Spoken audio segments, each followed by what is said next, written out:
사지라세 난 내게 날아가 꿈이란 것도 잊은 채 난 웃으며 너를 만나. Assalamualaikum warahmatullahi wabarakatuh. Perkenalkan, nama saya Novita Handayani Putri, NIM 202 10 10 10 001. Di sini saya akan menjelaskan tentang aspek yang mempengaruhi perkembangan peserta didik. Perkembangan dapat diartikan sebagai sesuatu proses perubahan dalam diri individu atau organisme, baik itu fisik maupun psikis, menuju tingkat kedewasaan atau kematangan yang berlangsung secara sistematis, progresif, dan berkesinambungan. Dengan demikian, objek psikologi perkembangan adalah proses perubahan yang terjadi dalam diri individu meliputi beberapa aspek sebagai implikasinya, yaitu yang pertama, fisik. Aspek perkembangan pertama yakni aspek fisik yang berkaitan dengan pengembangan fisik. Pertumbuhan fisik adalah perubahan-perubahan fisik yang terjadi dan merupakan gejala primer dalam perubahan manusia. Pertumbuhan fisik terjadi sejak masa anak-anak sampai usia lanjut. Pertumbuhan dan perkembangan fisik yang penting pada masa anak-anak awal ialah perubahan tinggi badan, perubahan berat badan, perbandingan tubuh, postur tubuh, dan tulang atau otot. Kedua, intelektual atau kognitif. Aspek perkembangan kedua yakni intelektual atau kognitif. Perkembangan kognitif berkaitan dengan potensi intelektual yang dimiliki individu, yakni kemampuan untuk berpikir dan memecahkan masalah. Kognitif adalah kemampuan berpikir pada manusia. Yang ketiga yaitu sosial. Aspek perkembangan ketiga yakni aspek perkembangan sosial. Perkembangan sosial individu ditandai dengan pencapaian kematangan dalam interaksi sosial, bagaimana ia mampu bergaul, beradaptasi dengan lingkungannya, dan menyesuaikan diri terhadap norma-norma kelompok. Perkembangan sosial anak dipengaruhi oleh beberapa faktor, antara lain yang pertama keluarga, yang kedua status sosial ekonomi, yang ketiga pendidikan. 4. Emosional. Aspek perkembangan keempat yakni aspek perkembangan emosi. Emosi adalah perasaan intens yang ditunjukkan kepada seseorang atau suatu kejadian. Ragam emosi dapat terdiri dari perasaan yang senang mengenai sesuatu, marah kepada seseorang, ataupun takut terhadap sesuatu. Kebanyakan ahli yakni bahwa emosi lebih cepat berlalu daripada suatu hati. 5. Latar belakang sosial budaya. Aspek yang kelima yakni latar belakang sosial budaya. Hal penting dalam perkembangan latar belakang kepribadian adalah ketetapan dalam pola kepribadian atau persistensi. Artinya, terdapat kecenderungan ciri sifat kepribadian yang menetap dan relatif tidak berubah sehingga mewarnai timbul perilaku khusus terhadap diri seseorang. 6. Moral. Aspek perkembangan keenam yakni aspek perkembangan moral. Istilah moral berasal dari bahasa Latin yaitu mos atau moris, yang dapat diartikan sebagai peraturan, nilai-nilai, adat istiadat, kebiasaan, dan tata cara kehidupan. Sedangkan moralitas lebih mengarah pada sikap untuk menerima dan melakukan peraturan, nilai, dan prinsip moral. Seorang peneliti bernama Kolbeck menyatakan bahwa tingkat perkembangan moral pada manusia yang pertama adalah prakonvensional, yaitu tingkat ini terjadi pada anak-anak prasekolah atau pelajar sekolah dasar, yaitu pada usia 4-10 tahun. Yang kedua yaitu konvensional. Pada tingkat ini seseorang menaati moral didasarkan pada standar-standar tertentu, tetapi mereka belum menaati standar-standar orang lain. Yang ketiga, pasca konvensional. Pada tingkat ini, moralitas benar-benar diinteraksikan dan tidak didasarkan pada standar-standar orang lain. 7. Spiritual. Pengertian spiritual dan perkembangan spiritual berasal dari bahasa spiritus yang artinya nafas atau udara. Spirit memberikan hidup atau menjiwai seseorang. Mempunyai kepercayaan atau keyakinan berarti mempercayai atau mempunyai komitmen terhadap sesuatu atau seseorang. Konsep kepercayaan mempunyai dua pengertian. Pertama, kepercayaan didefinisikan sebagai kultur atau budaya dan lembaga keagamaan seperti Islam, Kristen, Buddha, dan lain sebagainya. Kedua, kepercayaan didefinisikan sebagai sesuatu yang berhubungan dengan ketuhanan, kekuatan tertinggi, orang yang mempunyai wewenang atau kekuasaan, suatu perasaan yang memberikan alasan tentang keyakinan dan keyakinan sepenuhnya. Mungkin itu saja yang dapat saya sampaikan, kurang lebihnya mohon maaf. Saya lanjutkan kepada rekan saya selanjutnya untuk menjelaskan materi selanjutnya. Assalamualaikum warahmatullahi wabarakatuh. Nama saya Ahmad Faisal, nomor NIM 202 101 010 015. Di sini saya akan menjelaskan tentang karakteristik peserta didik SMP dan SMA. Peserta didik SMP dan SMA itu tergolong ke dalam usia remaja, karena para ahli menyebutkan bahwa kisaran usia masa remaja itu antara 12 hingga 21 tahun. Nah, sebelum kita berlanjut ke karakteristik remaja, kita bahas dulu apa sih masa remaja itu. Nah, masa remaja itu merupakan periode dalam kehidupan manusia yang batasan usia maupun peranannya seringkali tidak terlalu jelas. Karena apa? Karena masa remaja ini berada di antara masa anak-anak dan juga masa kedewasaan. Nah, kemudian berlanjut kepada karakteristik remaja. Yang pertama, keadaan perasaan dan emosinya itu sangat peka, sehingga tidak stabil. Jadi remaja itu cenderung perasaan dan emosinya itu kayak berubah-ubah, kadang good mood, kadang bad mood, seperti itu. Nah, kemudian keadaan mentalnya, kemampuan mental khususnya kemampuan berpikirnya pada usia remaja ini mulai sempurna dan kritis. Dia mulai menolak hal-hal yang tidak dimengerti, maka sering terjadi pertentangan dengan orang tua, guru, ataupun orang dewasa lainnya. Karena pemikiran seorang remaja itu sudah mulai berkembang, jadi dia itu seakan-akan dia tahu untuk yang terbaik untuk dirinya sendiri. Nah, kemudian berlanjut ke keadaan kemauan dan keinginan mengetahui berbagai hal dengan jalan mencoba segala hal yang dilakukan orang lain. Jadi rasa ingin tahunya itu sangat dalam pada masa remaja itu. Kemudian keadaan moralnya. Nah, kita berbicara keadaan moral pada remaja. Karena pada remaja itu dorongan seks itu sudah memperoleh penguasaan, sehingga mulai berani menunjukkan sikap-sikap yang supaya menarik perhatian. Kalau istilah zaman sekarangnya itu caper gitu. Karena hormon-hormon pada usia remaja itu sudah mulai tumbuh. Mungkin cukup itu yang bisa saya sampaikan. Kurang lebihnya mohon maaf. Wassalamualaikum warahmatullahi wabarakatuh. Baik, terima kasih. Perkenalkan, nama saya Ainin Molda Romania, NIM 202 101010020. Di sini saya akan menjelaskan masa remaja usia 12 sampai 21 tahun. Di mana merupakan masa peralihan antara masa kehidupan anak-anak dan masa kehidupan orang dewasa. Masa remaja ditandai dengan sejumlah karakteristik struktur penting berikut. Pertama, mencapai hubungan yang matang dengan sebaya. Kedua, menerima keadaan fisik dan mampu menggunakan secara efektif. Yang ketiga, mengembangkan sikap positif terhadap pernikahan, hidup berkeluarga, dan memiliki anak.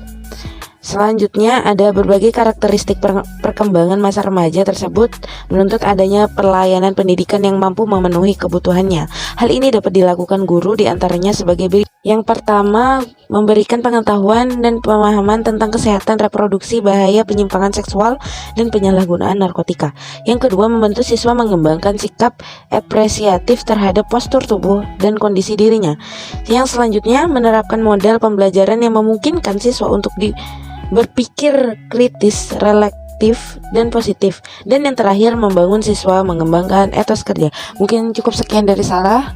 Wassalamualaikum warahmatullahi wabarakatuh. Perkenalkan, nama saya Putri Ayu Wulandari, NIM 202 101101024. Di sini saya akan melanjutkan presentasi dari pemateri sebelumnya, yaitu implikasi karakteristik peserta didik usia SMP dan SMA terhadap pembelajaran. Suatu pembelajaran terjadi apabila terdapat interaksi antara guru dan siswa. Dalam berinteraksi, guru perlu memahami karakter siswa untuk menciptakan suasana yang menyenangkan dan efektif dalam pembelajaran. Siswa SMP dan SMA merupakan individu yang tergolong pada periode remaja. Remaja merupakan masa transisi dari periode anak-anak menuju dewasa, di mana individu mengalami perkembangan biologis, psikologis, moral, dan agama. Oleh karena itu, seorang guru perlu memahami karakter siswa dengan baik untuk membantu perkembangan siswa ke arah yang positif. Yang pertama, yaitu implikasi faktor fisik terhadap penyelenggaraan pendidikan. Dalam penyelenggaraan pendidikan, perlu diperhatikan sarana dan prasarana yang ada, jangan sampai menimbulkan gangguan pada peserta didik. Misalnya, tempat untuk pelaksanaan pendidikan yang kurang sesuai, ruangan yang gelap, dan terlalu sempit yang dapat menimbulkan gangguan kesehatan. Yang kedua, implikasi karakteristik manusia Indonesia terhadap pendidikan. A. Implikasi terhadap dasar dan akar pendidikan. Pancasila dan Undang-Undang Dasar 1945 berkedudukan sebagai dasar pendidikan nasional, dan pendidikan yang berkembang di Indonesia harus berakar pada nilai-nilai agama dan kebudayaan bangsa Indonesia. Jika tidak demikian, maka pendidikan tidak akan dapat meningkatkan kualitas hidup bangsa Indonesia secara utuh. Demikian juga, jika pendidikan dikembangkan dengan berakar pada nilai kebudayaan asing, maka akan menimbulkan kesenjangan sosial budaya, bahkan kemungkinan identitas bangsa akan terkikis habis. Implikasinya, maka pendidikan nasional hendaknya berakar pada nilai-nilai agama dan kebudayaan nasional. B. Implikasi karakteristik terhadap pengelolaan pendidikan. Wilayah negara Republik Indonesia sangat luas dan beraneka ragam. Keadaan lingkungan fisik serta kekayaan yang dikandungnya, ditambah dengan kemajemukan keadaan sosial budayanya, membuat Indonesia mengambil kebijakan pengelolaan pendidikan yang efisien dan efektif.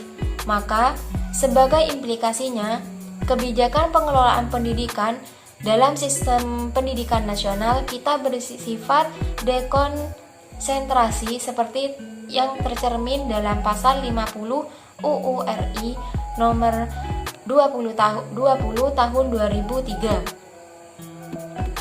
Yang C, yaitu implikasi karakteristik kebudayaan terhadap praktek pendidikan.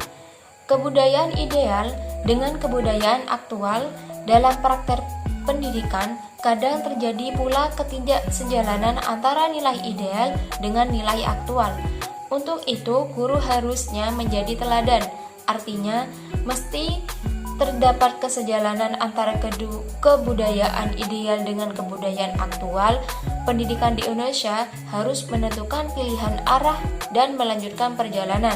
Dalam menentukan arah, pendidik harus memilih arah yang tepat. Ia harus kembali kepada nilai-nilai yang menjadi dasar pendidikannya. C. Implikasi faktor intelektual terhadap penyelenggaraan pendidikan. Ditinjau dari segi pendidikan, khususnya dalam segi pembelajaran, yang penting adalah bahwa potensi setiap peserta didik harus dipupuk dan dikembangkan. Oleh karena itu, sangat penting diperlukan kondisi-kondisi lingkungan yang memungkinkan berkembangnya kemampuan intelektual tersebut. Koni Semiawan 1994 mengemukakan bahwa dua buah kondisi yaitu keamanan psikologis dan kebebasan psikologis. Peserta didik akan merasa aman secara psikologis apabila 1. Pendidik dapat menerima peserta didik sebagaimana adanya tanpa syarat dengan segala kekuatan dan kelemahannya serta memberi kepercayaan padanya bahwa ia baik dan mampu. 2. Pendidik mengusahakan suasana di mana peserta didik terasa dinilai oleh orang lain. 3. Pendidik memberi pengertian dalam arti dapat memahami pemikiran, perasaan, dan perilaku peserta didik, dapat menempatkan diri dalam situasi anak, dan melihat dari sudut pandang anak.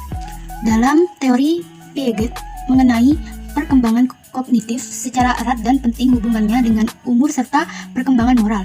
Konsep tersebut menunjukkan bahwa aktivitas adalah sebagai unsur pokok dalam perkembangan kognitif. Pengalaman belajar yang aktif cenderung untuk memajukan perkembangan kognitif. Sedangkan pengalaman belajar yang pasif dan hanya menikmati pengalaman orang lain saja akan mempunyai konsekuensi yang minimal terhadap perkembangan kognitif termasuk di dalamnya perkembangan intelektual. D.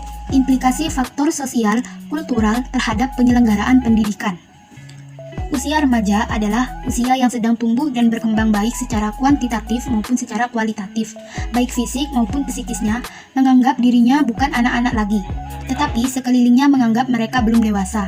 Dengan beberapa problem yang dialaminya pada masa ini, akibatnya mereka melepaskan diri dari orang tua dan mengarahkan perhatiannya pada lingkungan di luar keluarganya untuk bergabung dengan teman sebayanya, guru, dan sebagainya. Sekolah sebagai lembaga pendidikan formal yang diserahi tugas untuk mendidik, tidak kecil perannya dalam rangka mengembangkan hubungan sosial peserta didik. Jika dalam hal ini guru tetap berpegang sebagai tokoh intelektual dan tokoh otoritas yang memegang kekuasaan penuh seperti ketika anak-anak belum menginjak remaja, maka sikap sosial atau hubungan sosial anak akan sulit untuk dikembangkan. Untuk itu, rambu-rambu berikut dapat digunakan sebagai titik tolak untuk pengembangan hubungan sosial peserta didik. Yang pertama, sekolah harus merupakan dasar untuk perkembangan kepribadian peserta didik. Yang kedua, saling menghargai merupakan kunci yang dapat digunakan untuk mengulangi masalah-masalah yang timbul dalam hubungan dengan peserta didik yang tertabiat apapun. Yang ketiga, pola pengajaran yang demokratis merupakan alternatif yang sangat bermanfaat bagi guru. Implikasi faktor komunikasi terhadap penyelenggaraan pendidikan. 3 tingkatan kemampuan peserta didik sebagaimana dikemukakan di atas tentunya akan sangat mempengaruhi aktivitas komunikasi dua arah antara pendidik dengan peserta didik. Persoalannya adalah bagaimana untuk menjadi pendidik yang memiliki kemampuan berkomunikasi yang baik. Beberapa hal yang dapat digunakan sebagai acuan oleh orang-orang yang berkecimpung dalam dunia pendidikan. Yang pertama, memberi penjelasan. Dalam menyampaikan informasi kepada peserta didik, hendaknya 1. Menentukan hal-hal pokok dan hubungannya satu sama lain. 2. Memberi penjelasan yang meyakinkan, artinya menerangkan hal-hal yang benar dan menghindari penjelasan yang salah baik disengaja maupun tidak. 3. Memberi penjelasan secara gamblang dan sederhana sehingga semua peserta didik dapat menangkapnya dengan baik. Yang keempat, menghindari berbicara dengan bahasa muluk dan mengusahakan berbicara dengan bahasa yang mudah dimengerti oleh peserta didik. Yang kelima, menghindari penggunaan kata-kata yang tidak jelas, tidak pasti, dan tidak tegas. Yang keenam, memeriksa kembali penjelasan apakah semua peserta didik telah mengerti terhadap informasi yang disampaikannya. Kedua, mengajukan pertanyaan-pertanyaan. Yang diajukan oleh pengajar dapat digolongkan dalam 2 jenis, yaitu pertanyaan tingkat tinggi dan pertanyaan tingkat rendah. Pertanyaan tingkat tinggi adalah pertanyaan yang menuntut pemikiran abstrak, sedangkan pertanyaan tingkat rendah adalah pertanyaan yang menyangkut fakta, pengetahuan sederhana, dan penerapan pengertian. Yang C atau yang ketiga, memberikan umpan balik. Dengan umpan balik akan diketahui apakah komunikasi dua arah sudah tercapai dengan baik atau belum. Umpan balik ini berlaku baik dari pengajar kepada peserta didik atau sebaliknya.